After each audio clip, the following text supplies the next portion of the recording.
Hello. I was recently researching good home sausage making supplies, including a meat grinder and sausage stuffer. And when I looked at a lot of the new things on the market that are the most widely available things, I didn't really like what I saw. A lot of them were electric and looked kind of cheaply made.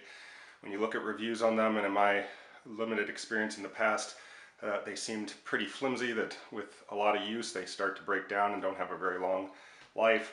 So I just wanted to share what I did go with. I see a lot of people searching this online because these are a bit harder to find. It's kind of the old style grinder and stuffer. This here is made by a company called Rite 2, which is, my understanding is they bought the old patents that are, I think, well over 100 years old now, maybe from the 1800s, for these cast iron heavy duty hand cranked meat grinders and sausage stuffers. And they, first of all, just look cool. They look old and kind of retro, but they're made to those, in the United States, to those original specifications and materials. And so these appealed to me a lot, and I recently got them and had a chance to make some sausages. I just wanted to share my thoughts on them. This one is the number 10, which is one of the larger size. I think there is one larger size that they may still make, but this is a pretty good size. And for doing home-sized batches of sausages, about like 5 pounds, give or take, of meat and fat, this handles it very easily. I'm not tired. My arm doesn't get tired out. It's very easy to use. You can see it latches onto the end of a sturdy table here and can be easily removed for cleaning and storage. The handle here easily comes on and off, and you crank it, you drop meat cubed in moderate sized cubes in the top here, and it comes out the end here. You can see there's a couple of extra die that are very nice and heavy duty. This comes with just a medium sized die regularly, this one, but I bought a larger size die, and in there right now is the smaller size die, depending on the type of sausage you're making or what you're doing with the ground meat. This is very easy to clean and take apart. Again, the handle comes off easily, the front screws off easily, and take that off, and then the die comes out. You can see this is the smaller die. There's the meat cutter, the blades.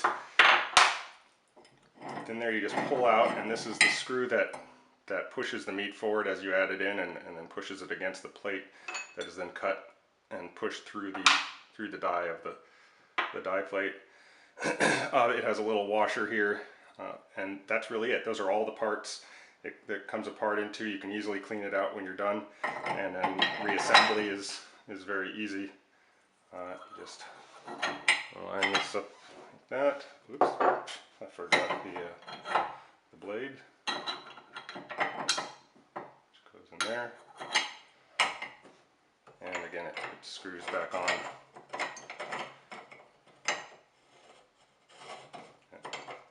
I'm at a weird angle here, and then you're ready to go again.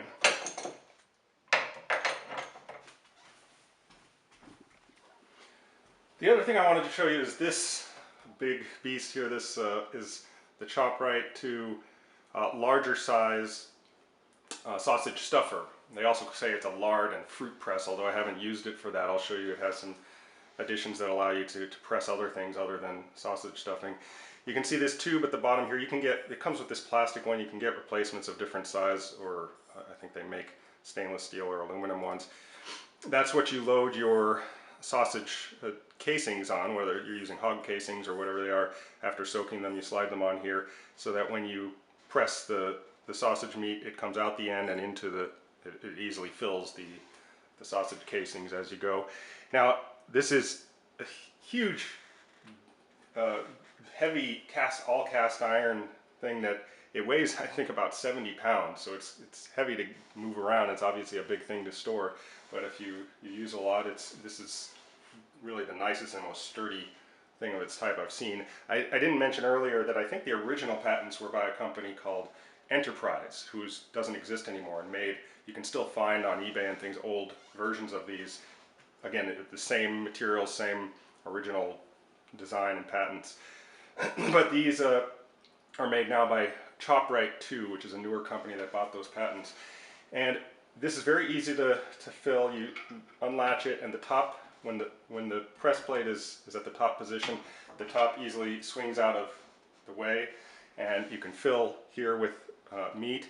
I've only done 5-pound batches, which only about halfway fill this, so you could probably do a 10-pound batch, although I haven't tried that yet, so don't quote me on that for sure. But you see, once you're full, you close it up and latch it shut, and then this handle will lower the press plate, which will go down, and as it starts to press the meat will be forced out the bottom through the tube to fill your sausage casings or whatever you're filling.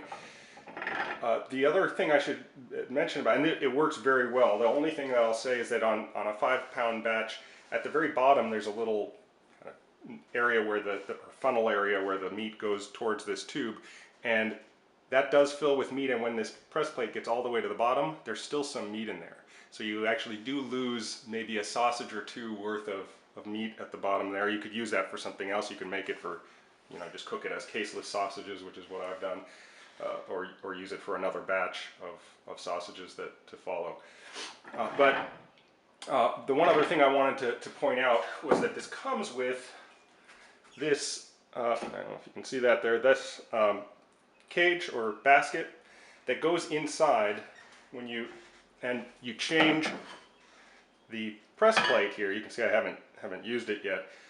This is a smaller plate that fits within this basket. And that is what's used for pressing other things other than sausage filling. So if you want to juice things, you can press fruit in here. I don't think that, although this is very heavy duty, I don't think you could probably generate enough force to press very hard fruits like apples or things like that. Maybe if it was pureed first, you could do that in a blender or a food processor. But softer fruit like grapes and other berries and things like that could probably be pressed very nicely in here if you're making fruit wine or something like that. But I've just been primarily using this for sausage, and it works very well. I've been very happy with both of these, the meat grinder and the stuffer. Take care.